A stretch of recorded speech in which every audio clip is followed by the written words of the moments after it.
Good morning. Thank you for joining. We are in the middle of chapter 11, and we are talking about the different levels of Russia. Russia, for a Jewish person who has studied a little bit of Torah, Russia sounds very bad. Russia sounds very bad. There's a story I heard from Rabbi, and I don't remember the names. One sheikhet that was from a Chabad community and one sheikhet that was from a Hasidic community, but not Chabad. The Chabad sheikhet says to the other, Hashem should help, you should do tshuva, shalema, a real tshuva, which from one Chabad person to another Chabad person, that's a tremendous prayer. And what could be better than tshuva shalema? And the other sheikhet, he's not from the Chabad community. He doesn't understand the Chabad lingo. He got very offended because he thought that the man was calling him a sinner.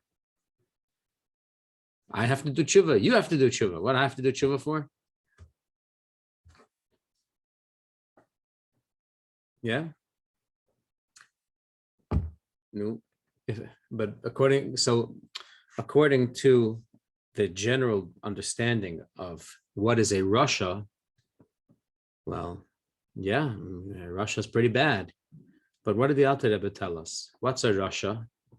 A Russia is a person who, even when he saw somebody doing something wrong and he did not rebuke him, you see a friend over whom you have some influence doing something wrong and you could stop them, but you didn't. Alter Rebbe says that's a Russia. No, is that so terrible?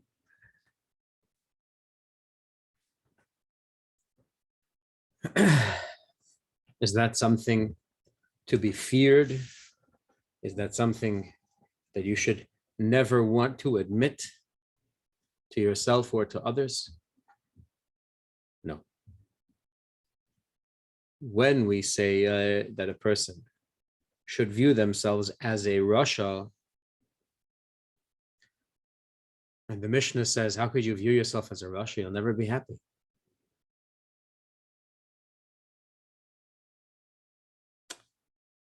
Strange question.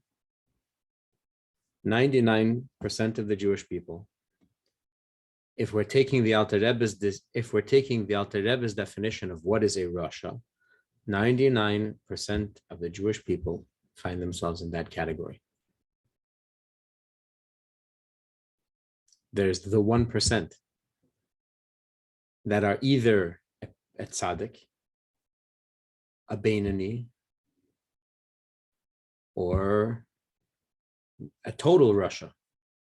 Most of us, we find ourselves internally wired in such a way where sin is not impossible for us, as it is for the beinoni.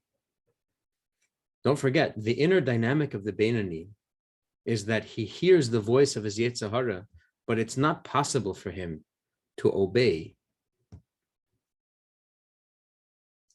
Obeying the Yetzer Hara is not even an option. Now, the Alter Rebbe says this is an attitude, this is a perspective, this is a way of life that is possible for every single Jew, and we all have to work towards that and get ourselves there. And the Alter Rebbe is going to tell us how.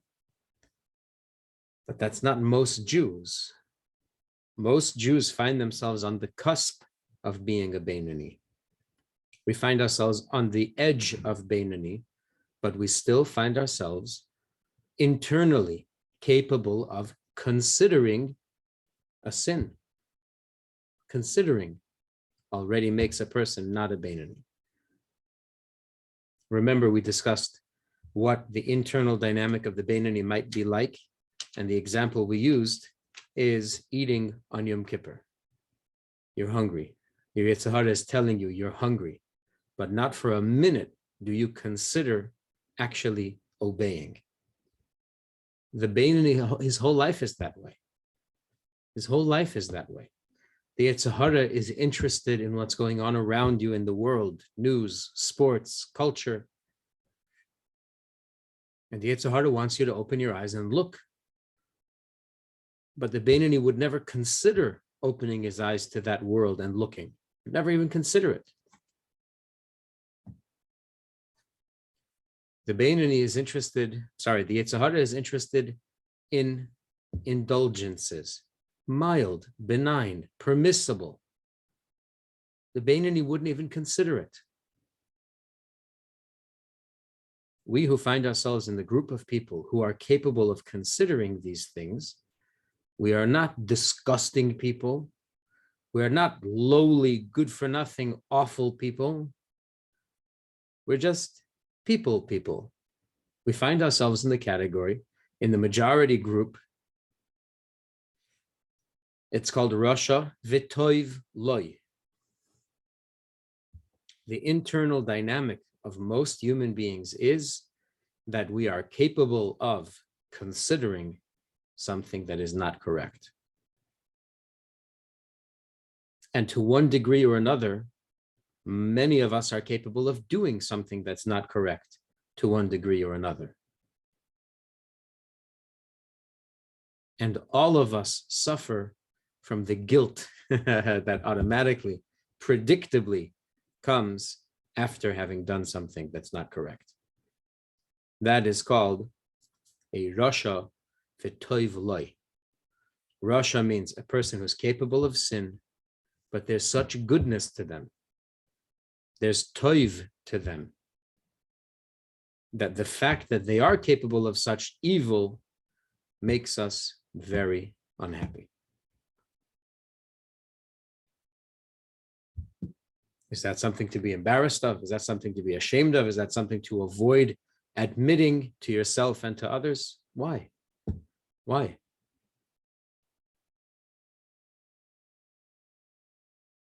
What did we say on Yom Kippur after the Sana Tekef? Hashem, you created us. You formed us. You know how we work. You know that our spirit is fickle. And we know what our job is. Our job is to overcome some of our foolishness and serve Hashem consistently. Says the Alter Rebbe, but you've got to know where you stand. You've got to know where you stand. So in this chapter 11, there's not a lot of commentary on it because there's not a lot of mystery around it. We recognize these people. Previously, we learned about the Rasha V'Toiv Loy of the highest caliber. That means he is a person who is capable of serving Hashem so consistently that his break, his fall, is once a year, once in a long while, and only in one of his faculties. The example we gave was the clock, remember? You have a clock that tells time perfectly, except for once a year. Is that called a working clock? Is that a reliable clock? No, you can never rely on that clock because you never know if today is the day when the clock is going to go awry. The Mishnah says a person must never trust themselves, even a Talmid Chacham. Talmid Chacham is the Gemara's way of saying tzaddik. A Torah person, never trust yourself. Never trust yourself. I haven't sinned in 30 years. What do you mean never trust yourself? That's what it means to view yourself as a Rasha. Rasha doesn't mean you sin regularly. Rasha doesn't mean that there's a path of blood behind you. Rasha means your internal dynamic allows for the possibility of sin. And because your internal dynamic, your internal wiring allows for the possibility of sin, you must never trust yourself. That's what it means. Always keep your guard up. That's why a Talmid Chacham is not allowed to live in the same courtyard like those Middle East compounds. When the Gemara describes it, when the Gemara says a courtyard, it means like those Middle East compounds where you have one courtyard that's walled off and you have a bunch of houses. And people practically live in the outdoors because of the weather. So they're sharing their living space, yeah? A Talmid Chacham is not allowed to live in the same courtyard as a widow. Because until you die, you may not trust yourself, even if you are a Talmid Chacham.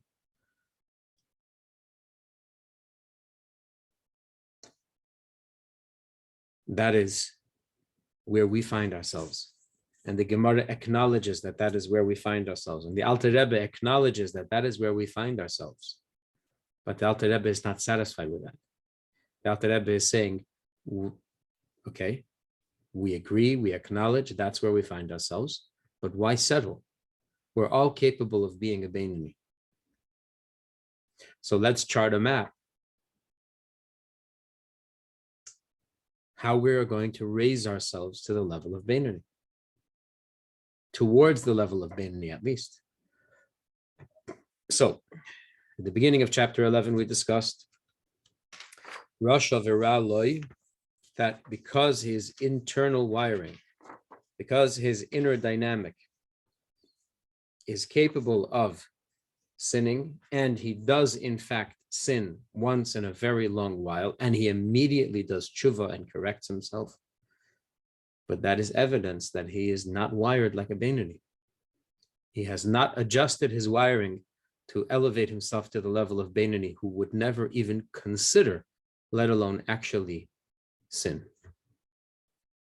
Then the Alter Rebbe continues in chapter 11. We're beginning from the words V'yesh mi. And there are those Shehara goiver boy yoiser, in whom the evil overpowers him more. What's more? Previously, the Alter Rebbe said that the Yetzer Hara overpowered this particular Rasha in only one of his faculties. The example we gave then was, let's say the Yetzer Hara gets him to think something negative. The Yetzer Hara gets him to say something that's borderline negative. Or the Yetzer Hara gets him to do something that is forbidden, but he wasn't thinking about it at all. Like accidentally flipping the light on Shabbos. The Yetzer Hara is invested in that. The Yetzer Hara wants that.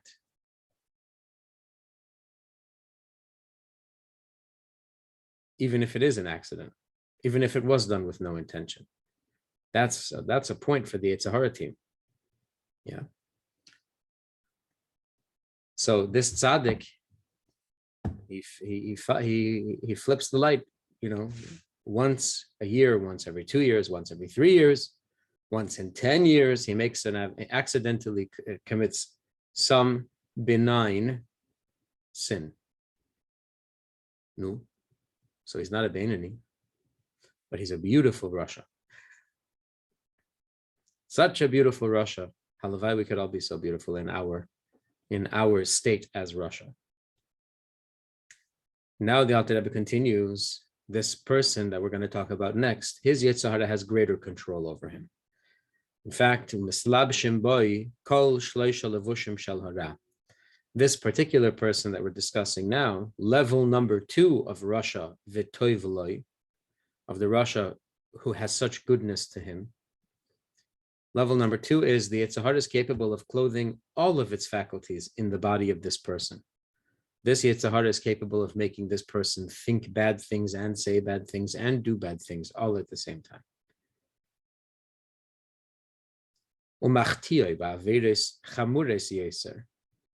This Yetzer Hara is capable of making this person do sins that are not benign and that are not accidental and that are not just they're not just borderline inappropriate, but they are actually inappropriate. And this Yetzer Hara is capable of making this person sin more frequently than category number 1 of Rasha v'toiv loi.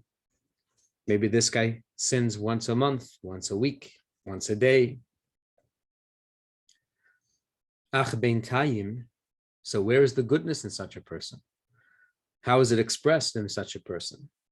Well, it's expressed in the interim. Between the opportunities to sin, mischaret, this Rasha v'toiv loi has such regret. Ubayim loi hirhure tshuva mibchinas hatoiv shebenafshay. The goodness of his soul pushes thoughts of earnest tshuva into his mind. Shemisgabe k'tzaz beintayim, because when he's not sinning, the goodness that's in him has some influence. It's not silenced. There is goodness that is vocal and active inside of him. It just doesn't have much control.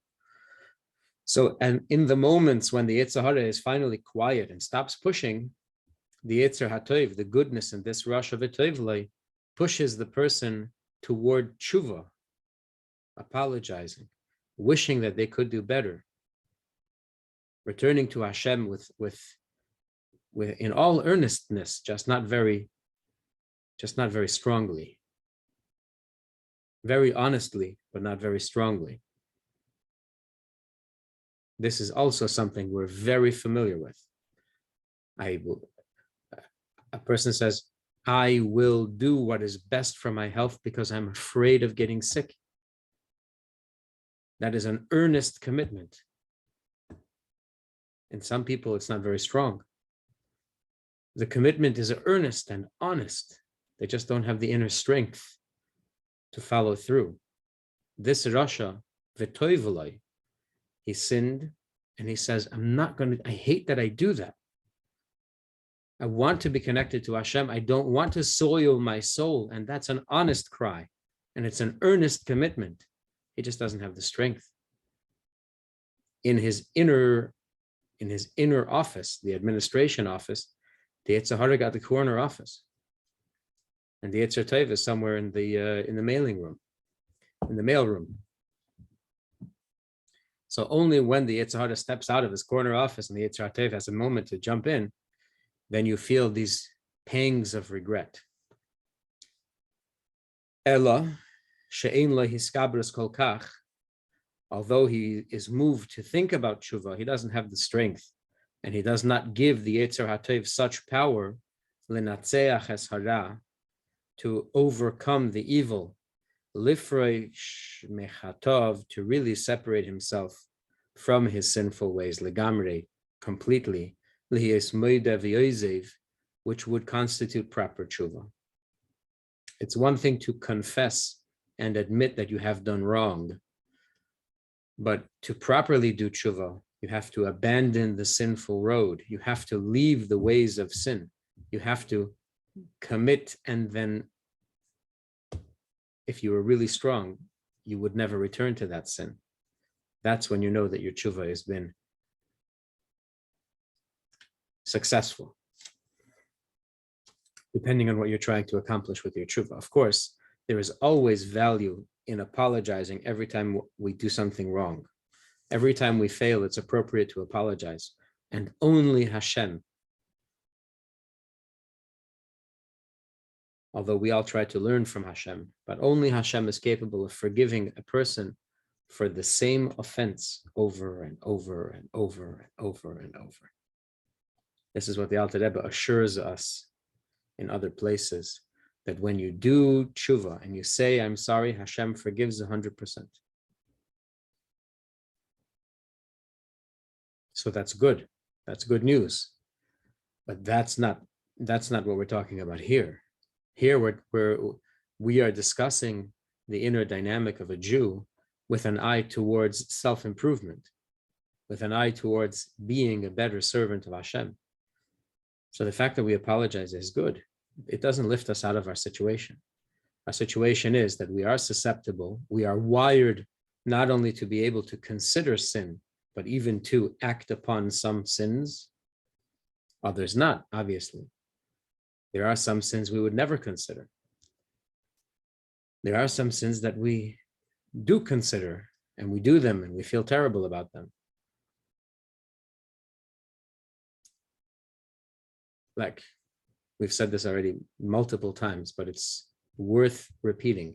Every level that we describe in Tanya, that the Alter Rebbe describes for us in Tanya, we all have certain elements of our connection to Hashem that are on that level. So far, we've discussed the perfect tzaddik, the imperfect tzaddik. We haven't really discussed the Beinoni, but we haven't read the Alter Rebbe's description of Beinoni, but we've discussed it at length. So we have the perfect tzaddik, the imperfect tzaddik, the Beinoni, and the Rasha that has such goodness to him. We all have all of these levels. There are mitzvahs that we do that give us life, like the perfect tzaddik. There are mitzvahs that the Yetzer Hara doesn't even bother us about them because we're so committed and they're so much a part of who we are. And that's like the incomplete tzaddik. There are mitzvahs that the Yetzer Hara bothers us, but we would never consider transgressing, like eating on Yom Kippur. And then there are mitzvahs that once in a very, very long while we slip up. That's like the highest level, Rasha V'Raloi. I'm sorry, that's like the highest level of Rasha V'Toivulai. And then there are mitzvahs that we do more often. We get more involved. We feel terrible about it. And we don't really have, at this moment, the inner strength to stop. And of course, the Alter Rebbe in the ensuing chapters, the Alter Rebbe's goal is to provide us with a path, a tried and true path to move ourselves forward, upwards, so that we have less and less of this Rasha V'Raloi and more of level 1 Rasha V'Raloi, and eventually we could move ourselves over into the piece by piece into the camp of the Beinoni. That's the goal of Tanya.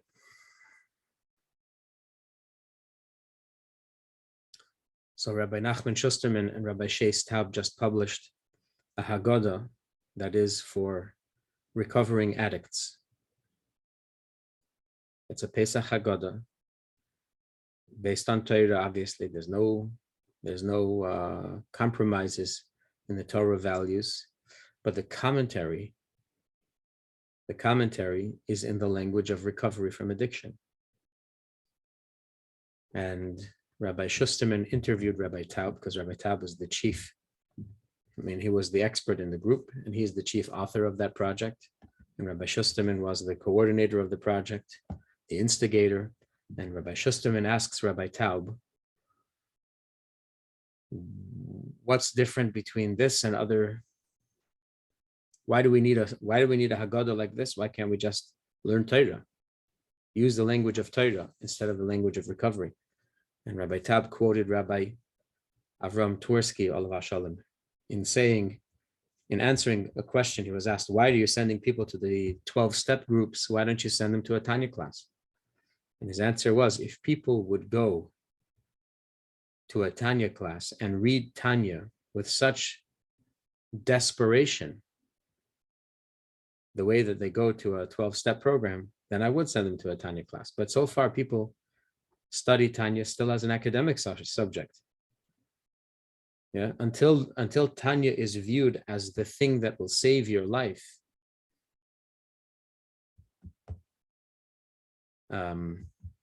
we still have to rely on the 12-step on the recovery groups, the anonymous groups. Anyway, but that's the Alter Rebbe's goal here. The Alter Rebbe says, you and I, author and reader, we both acknowledge that you have hang-ups, that you have weaknesses, that you have self-destructive behaviors.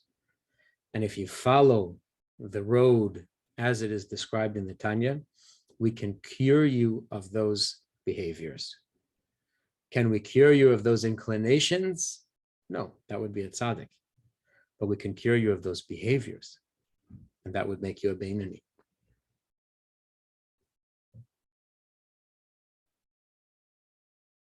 This Rasha, the Rasha that has such goodness to him, he admits that he has a problem. He admits that he transgresses this one particular sin over and over. And he regrets that he does it. And he knows that it's not right. But he doesn't have the strength to actually abandon that sin and stop doing it.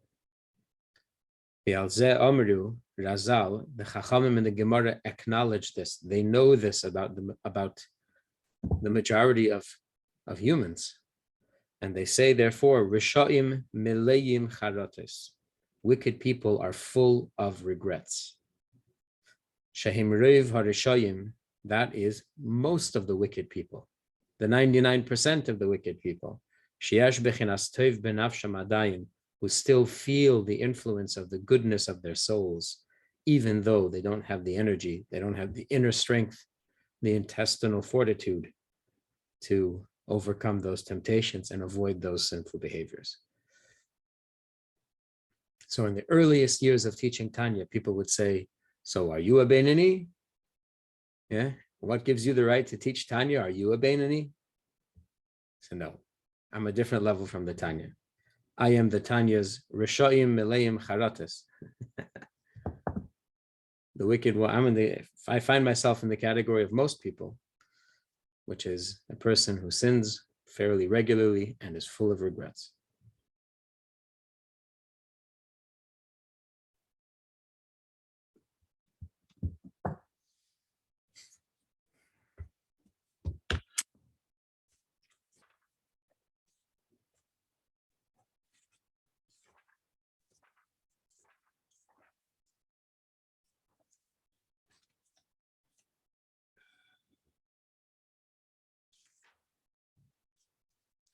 Mendel Futterfass, who is a world-renowned mashpia. Rabbi Chaikin quotes him often. My father quotes him often. Everybody who's anybody quotes Rabbi Mendel Futterfass very often. Mendel Futterfass gave an analogy for the inner, for the feeling, what it feels like to be in the category of Rishoim Mileim Charatos, the wicked who are always overcome with regret and guilt. What is it? He says there's an animal called the beaver. And people want to catch the beaver because of its beautiful fur. Beaver fur is very popular.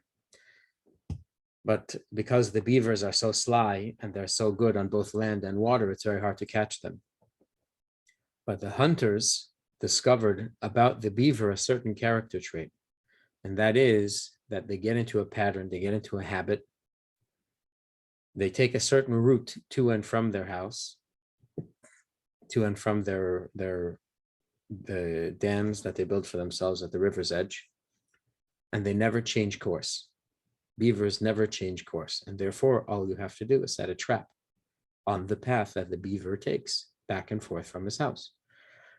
And they noticed that the beavers see the trap. This is Mendel Futterfass. I don't know if it's artistic flair or if this is a fact, but the beaver sees the trap on the path to its house, but because it is incapable of changing paths, of changing its route, it walks weeping and wailing into the trap, knowing that it is a trap, but incapable of changing its path. That is like the Rasha who walks directly, eyes open into the sin, knowing that it is a sin, knowing that he doesn't want to go there, but having no energy to stop himself.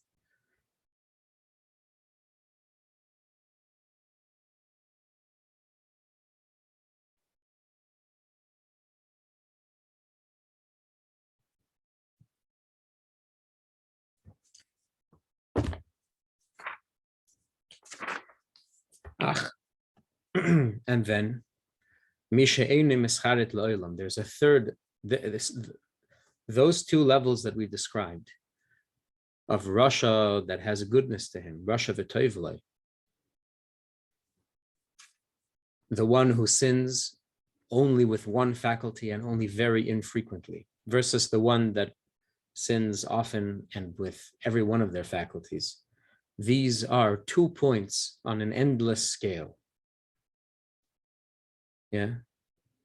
Every single person who is in that category of Rasha v'toivlei or Rishayim Mileim Charatos finds themselves in a slightly different place than anybody else, which means there are innumerable levels of Rasha v'toivlei, just as there were innumerable levels of Tzaddik v'raloi.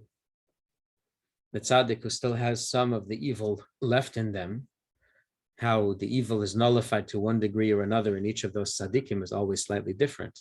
So to hear the power that the Yetzer Hara has over the behavior of this Rasha v'toivlei is different in each and every person. And therefore, there are innumerable levels of Rasha v'toivlei. But now at the end of chapter 11, the Alter Rebbe introduces us to the ultimate Rasha. The ultimate Rasha is one who does not feel regret for his sin ever. He sins and he feels no regret. By the way, as a side point, we have within us also, many of us have within us also this Rasha Viraloi, some sins that we have become so accustomed to that we transgress with no remorse.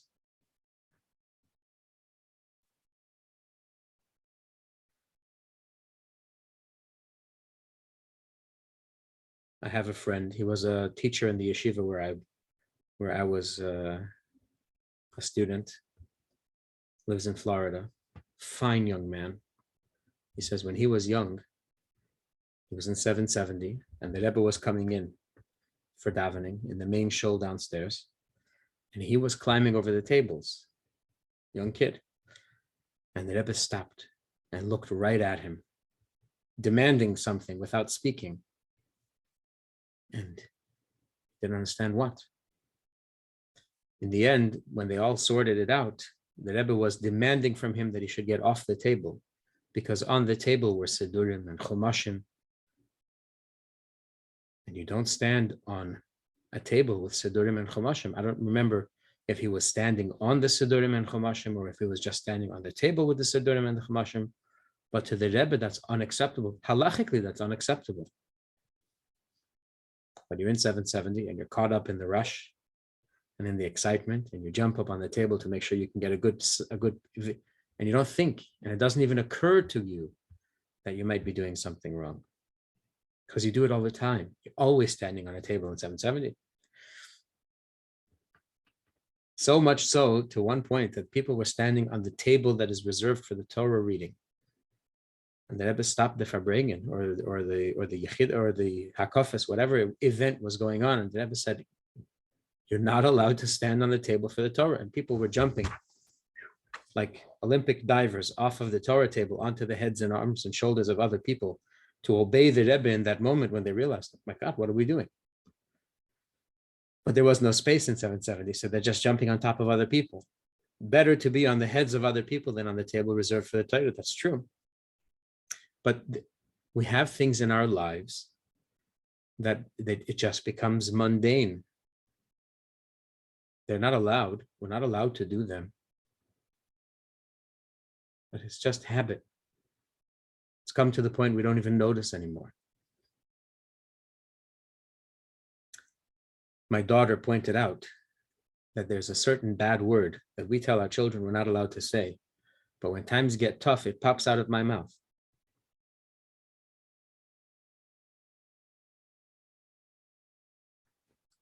And I didn't even notice. She said, "Ta, you said this word." I said, "What? Okay." Yeah, you said, Didn't even notice. Did not even notice. Many of us have such things. And in that respect, we have a little slice of Rasha Virali, absolute wickedness.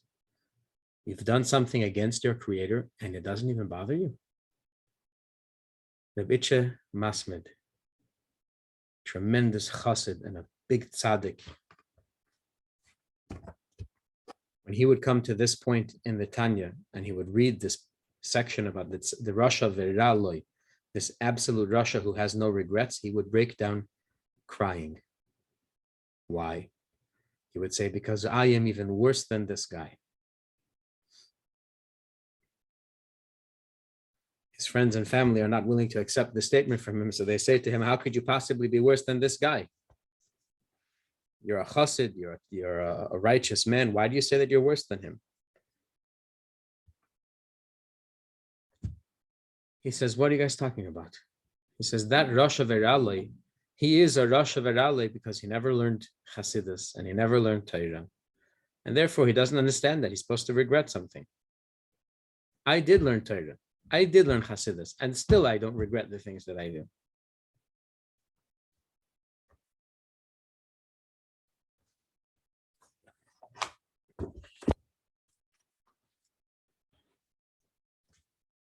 If you have a person who never regrets ever, and thoughts of tshuva never occur to him, he is called a wicked person who has only wickedness to him. What remains in his conscious life is only the evil that's within him. Because it has so overwhelmed the goodness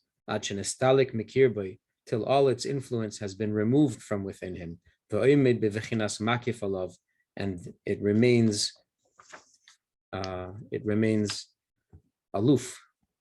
The goodness of his divine soul cannot be chased away, and it cannot be changed to evil. A divine soul cannot be made evil, but its influence can be so rejected that it doesn't try anymore. That it assumes a self-defense, a defensive position, instead of one of influence.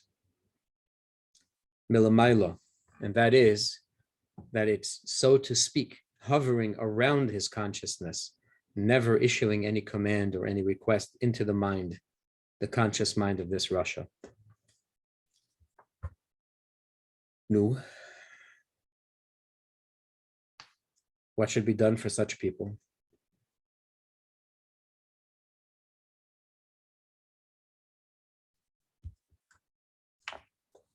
It happened one time that the Chassid of Moshe Vyshetsky held a farbrengen in Kfar Chabad. And that was after he had escaped from the Iron Curtain, from the Soviet Union. And during the farbrengen in Kfar Chabad, he made a very strange comment. He said, I'm taking the bus around, or the taxi around Tel Aviv, and it's such a delight, such a pleasure just to walk around in the bus, to walk around or to drive around in the bus in Tel Aviv. And the people at the farbrengen are surprised to hear this. Tel Aviv is far from a God-fearing city. Tel Aviv is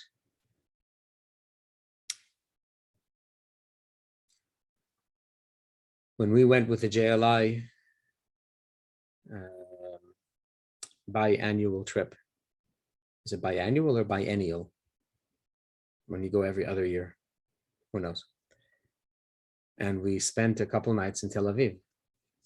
It's hard to find a kosher restaurant there. Tel Aviv, holy land.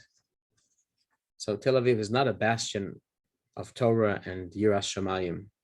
And the Chassid of Moshe Vyshetsky is describing what a pleasure it is to wander around the city of Tel Aviv. So he explains at the farbrengen. He says the Alter Rebbe explained in Tanya, when it says, when the Chachamim in the Gemara say, Akol Bei Asara Shchinta Sharia, that whenever you have 10 Jews together, the Shechina is present there. How? In a encompassing way, hovering above them. That means that when you're traveling on a bus in Tel Aviv, if you have 10 Jews on the bus with you, Hashem is present there in the bus with you. When you walk on the sidewalk in Tel Aviv and there are 10 Jews walking around you, then Hashem is present on that group of Jews. In Russia, on the other hand, we never got to have that experience. You never had 10 Jews. You can never have 10 Jews get together anywhere, anytime. So it's such a thrill just to be around Jewish people, knowing that when there are Jews around, Hashem is present. Such a mechai. What a pleasure. How does this work? When you have the holiness of the Jew exiled, so to speak, to the perimeter of the consciousness of this Russia, the holiness of his neshama does not leave. The holiness of his neshama does not change and become evil. It remains there. That is different than the perfect tzaddik. True, it's true that we have been describing the perfect tzaddik as the polar opposite, or the perfect opposite of the perfect Russia, and the imperfect tzaddik as the opposite of the imperfect Russia. Yeah, they're supposed to be zeh l'umas zeh. Each one is meant to be the counterpart of the other.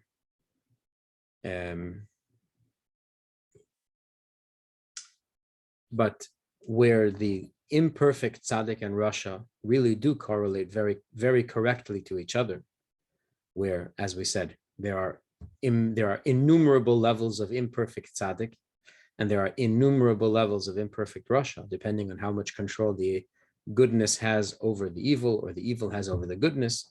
They're exactly correlated to each other, the tzaddik and the rasha. But in this case, when we're talking about the perfect tzaddik, there is no evil left in him at all. The evil has been transformed. Whereas the perfect rasha is not a perfect correlation. It's not the perfect opposite of the perfect tzaddik, because the goodness in him cannot be transformed. The goodness in him remains good. It's just isolated. What is the good news? What's the benefit? Why is that so important to tell us? That even when a person is on the level of rasha v'ra loy, the very, very lowest level of a human being could ever reach, he still does have a holy neshama that is hovering over him and influencing him, and hovering over him, not influencing him. That's why the Chachamim are so particular in saying that al kol be'asara, whenever you have 10 Jews, and it doesn't say 10 righteous Jews, and it doesn't say 10 Orthodox Jews, and it doesn't say 10 God-fearing Jews, and it doesn't even say 10 male Jews. It says akol be'asara shchinta sharia. Whenever you have 10 Jews together, the Shekhinah is there. When the Shekhinah is there, it's appropriate to behave appropriately. Yeah. And therefore, the fact that the presence of the Hashem is when you have 5 Jewish men and 5 Jewish women does not make a minyan. And you'll say, well, Hashem is present. Sure, Hashem is present, and therefore he expects something from you, and that is not to conduct a minyan when there is no minyan. Just have to clarify that because this is going on YouTube. Make sure nobody reads anything incorrect into what we just said. But whenever you have 10 Jews together, the Shekhinah is there because you have 10 souls there. You have 10 divine souls there. The amazing thing is, we're talking about Rishaim, wicked people. Wicked people, if they're on their own, they are separated from Hashem. They're separated from holiness, so much so that their godly soul doesn't even talk to them anymore. The godly soul has given up hope of having any influence on them at all. But if they all come together, they lose their individuality in the tzibur, in the collective of 10. And not only are they connected to their souls, the presence of Hashem rests among them. Why is that so? The reason is because the Jewish souls are a reflection of the original purpose for which Hashem created the world. The original purpose for which Hashem created the world is expressed at first as a collection of 10 powers. Chachma Bina Das, Chesed Gvura Tiferes, Netzach Hod Yesod, and Malchus. Or another version, Keser Chachma Bina, Chesed Gvura Tiferes, Netzach Hod Yesod, Malchus. These 10 powers, in their original form, are subsumed and completely one with Hashem. We're not talking about any part of the creative process. We're talking about the original interest of Hashem, why he would create the world using 10 powers. The Jewish people are a reflection of that purpose. When you have 10 souls together, it's a perfect reflection of the original purpose for which Hashem created the world. And the purpose is that Hashem should have a home, a place to rest his presence, a place to be present in the physical world. And 10 Jewish souls together, regardless of their spiritual station, is a miniature fulfillment of that purpose.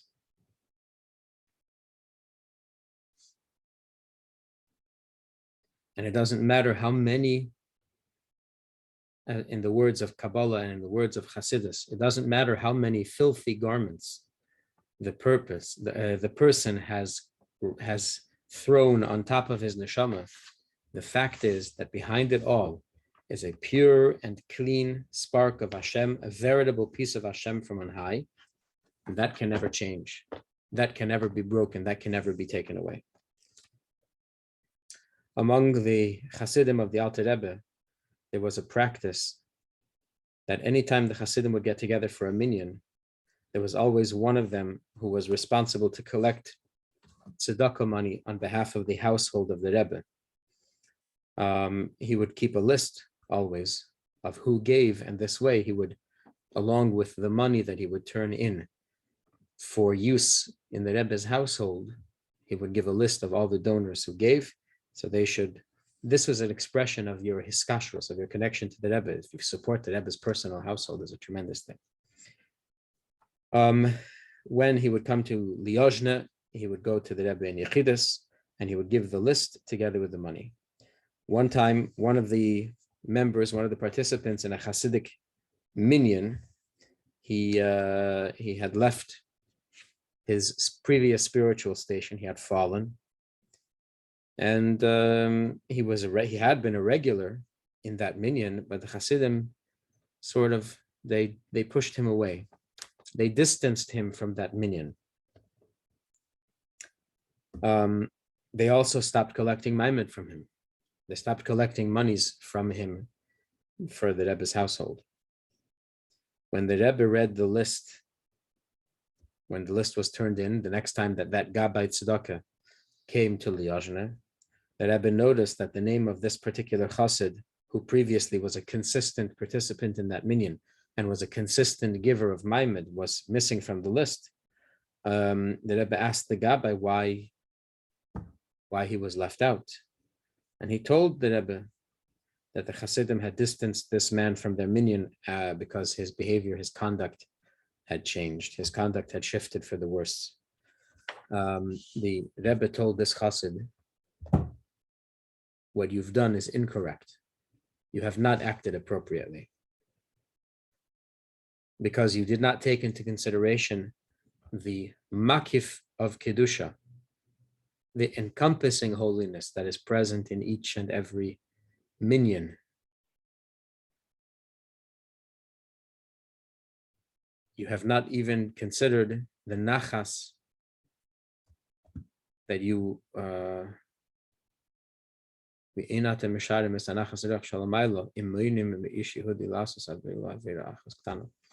have also not taken into consideration the tremendous pleasure that Hashem would have when Jews impress upon each other to avoid even the slightest sin. So here you have a chassid who's still willing to participate in the minyan, and he's still willing to give of his money for tzedakah for the Rebbe's household, and you have prevented him from doing that. If you would involve him in the minyan and keep him close to your community, you might influence him. First of all, the value of his soul when included in a group of 10, you didn't consider that. And secondly, you didn't consider that the influence you might have on him by keeping him around is also something very, very special that you should not overlook. Final story. One time, Hasidim stood by the window of the Alter Rebbe, and the Rebbe closed up the window. The Mittel Rebbe sent his mother, the wife of the Alter Rebbe, to open the window. And she did so. She went and she opened the window. Again, the Alter Rebbe closed the window, and again she opened the window. So the Alter Rebbe asked her, I see what's going on here, but explain this to me. You see that I'm closing the window. Why do you keep opening it? She says, you are the one who caused that so many Hasidim should come to you. And now you don't even want to look at them? Says the Rebbe, that's not correct. That's not what's going on here. because Akol beyasara shchinta sharia. I can't look at this collection of Jews because whenever you have 10 Jews together, Hashem's presence is there. And who in their right mind will gaze audaciously at the presence of Hashem? The people assumed the Alter Rebbe didn't want to look at them. And the Alter Rebbe says, no. When they come together, the presence of Hashem is there. I can't look. I cannot look at the presence of Hashem. That is from the book Shmuli V'Sipurim. Okay, cute story. Anyway, we'll shut off the recording. I think, again, there's not a lot of commentary on this chapter because a lot of it is just so familiar that it does not require a lot of elucidation. Mi'etz Hashem, when we come back next week, the Alter Rebbe will define for us what is the Beinoni, and then we will commence on a detailed description of the road that can take each one of us from our present position to the very ideal level of the Beinoni. Thank you for joining.